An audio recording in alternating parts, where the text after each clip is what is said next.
Welcome to my YouTube channel. SSLC social science പരീക്ഷയിൽ ചോദിക്കാവുന്ന മറ്റൊരു ചോദ്യമാണ് വിഘടനവാദ പ്രസ്ഥാനങ്ങളെ പറ്റി. അത് ജനാധിപത്യത്തിൻ്റെ വെല്ലുവിളിയാണെന്ന് കൂടി നമ്മൾ ഓർക്കേണ്ടതായിട്ടുണ്ട്. അപ്പോൾ അതിനെപ്പറ്റി ചോദിക്കാനായിട്ട് സാധ്യതയുണ്ട്. അപ്പോൾ അത് നമുക്കൊന്ന് നോക്കാം. വിഘടനവാദ പ്രസ്ഥാനങ്ങൾ ഇന്ത്യയിൽ നിന്ന് ചില പ്രദേശങ്ങൾ വേർപെടുത്തി സ്വതന്ത്ര രാഷ്ട്രങ്ങൾ രൂപീകരിക്കുക എന്ന ലക്ഷ്യത്തോടെ ആരംഭിച്ച പ്രസ്ഥാനങ്ങളാണ് ഈ ഗണത്തിൽപ്പെടുന്ന വിഘടനവാദ പ്രസ്ഥാനങ്ങൾ. പഞ്ചാബ്, ജമ്മു കാശ്മീർ, മിസോറാം, നാഗാലാൻഡ് എന്നീ സംസ്ഥാനങ്ങളിലെ വിഘടനവാദ പ്രസ്ഥാനങ്ങൾ ഇക്കൂട്ടത്തിൽ പെടുന്നു. അപ്പോൾ എന്താണ് വിഘടനവാദ പ്രസ്ഥാനങ്ങൾ? ഇന്ത്യയിൽ നിന്ന് ചില പ്രദേശങ്ങൾ വേർപെടുത്തി സ്വതന്ത്ര രാഷ്ട്രങ്ങൾ രൂപീകരിക്കുക എന്നതാണ് ഇതിൻ്റെ ലക്ഷ്യം.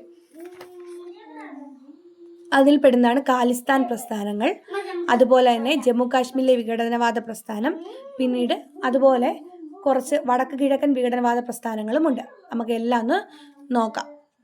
ഖാലിസ്ഥാൻ പ്രസ്ഥാനം. സിഖ് ജനതയ്ക്ക് ഖാലിസ്ഥാൻ എന്ന പ്രത്യേക രാഷ്ട്രം വേണമെന്ന ആവശ്യമാണ് ഖാലിസ്ഥാൻ പ്രസ്ഥാനത്തിലൂടെ പറയുന്നത്. അവരുടെ ആവശ്യം തന്നെ സിഖ് ജനതയ്ക്ക് ഖാലിസ്ഥാൻ എന്ന പ്രത്യേക രാഷ്ട്രം വേണം. ഇത് മുൻനിർത്തി പഞ്ചാബിൽ ഉയർന്നു വന്ന പ്രസ്ഥാനമാണ് ഖാലിസ്ഥാൻ പ്രസ്ഥാനം. സിഖ് ജനവിഭാഗത്തിലെ തീവ്ര വിഭാഗമായിരുന്നു ഈ പ്രസ്ഥാനത്തിന് നേതൃത്വം നൽകിയത്. പ്രത്യേക രാഷ്ട്രം നേടിയെടുക്കുക എന്ന ലക്ഷ്യത്തിനായി സായുധ മാർഗമായിരുന്നു അവർ സ്വീകരിച്ചത്. പ്രമുഖ സിഖ് ആരാധനാലയമായ അമൃത്സറിലെ സുവർണ ക്ഷേത്രത്തെ കലാപരിപാടികൾ അവരുടെ കേന്ദ്രമാക്കി മാറ്റി.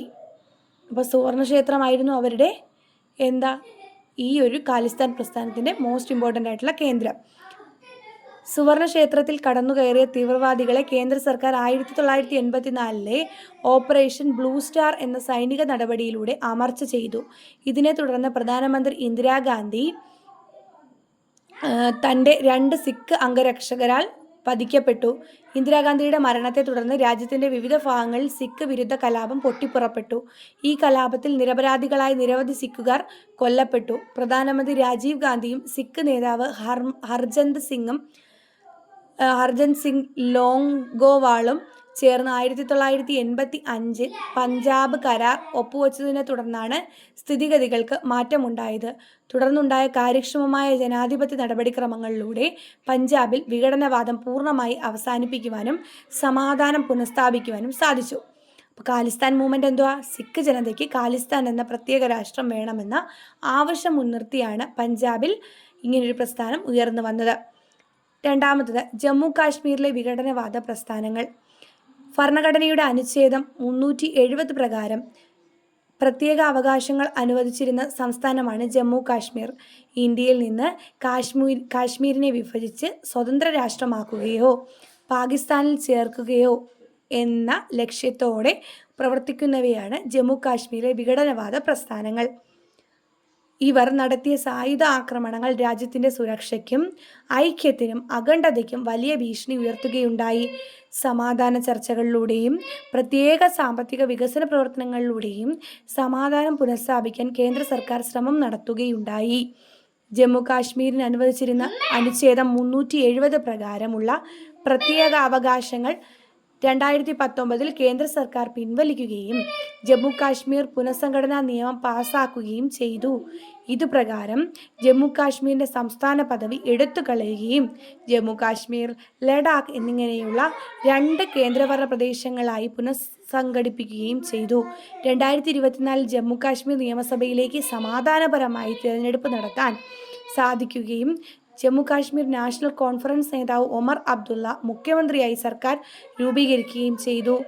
ഇന്ത്യയുടെ വടക്കു പടിഞ്ഞാറൻ ഭാഗങ്ങളിലേതെന്നുപോലെ വടക്ക് കിഴക്കൻ മേഖലകളിലും വിഘടനവാദ പ്രസ്ഥാനങ്ങൾ ഉയർന്നു വന്നിരുന്നു. വടക്ക് കിഴക്കൻ സംസ്ഥാനങ്ങളിൽ നിലവിലുണ്ടായിരുന്ന ചില വിഘടനവാദ പ്രസ്ഥാനങ്ങളെ നമുക്കൊന്ന് പരിചയപ്പെടാം. വടക്കു കിഴക്കൻ വിഘടനവാദ പ്രസ്ഥാനങ്ങൾ. മീസോ നാഷണൽ ഫ്രണ്ട് MNF നേതാവ് ലാൽ ഡെങ്കെ. ആവശ്യം മീസോ ഗോത്രവർഗക്കാരായി പ്രത്യേക രാജ്യം ഉണ്ടാക്കുക. പരിഹാരം 1986 സമാധാന കരാർ അനുസരിച്ച് മിസോറാമിന് പ്രത്യേക അധികാരങ്ങളോടെ മിസോറാമിന് സമ്പൂർണ്ണ സംസ്ഥാന പദവി നൽകുവാൻ തീരുമാനിച്ചു. നാഗാ നാഷണൽ കൗൺസിൽ അംഗാമി സഫു ഫിസോ എന്ന വ്യക്തിയാണ് നേതാവ്. നാഗാ പ്രദേശങ്ങളുടെ ഏകീകരണം, സ്വയം ഭരണം, ഗോത്ര സംസ്കാര സംരക്ഷണം എന്നിവയായിരുന്നു നാഗാ നാഷണൽ കൗൺസിലിൻ്റെ ആവശ്യം. പരിഹാരം എന്ന് പറയുന്നത് 2015 നാഗാ സമാധാന കരാർ ഒപ്പുവെച്ചു. അങ്ങനെയാണ് വിഘടനവാദ പ്രസ്ഥാനങ്ങളിലൂടെ ജനാധിപത്യം എന്തുമാത്രം വെല്ലുവിളികൾ നേരിട്ടു എന്ന് നമുക്ക് മനസ്സിലാക്കാൻ സാധിക്കുന്നത്. Okay, thank you.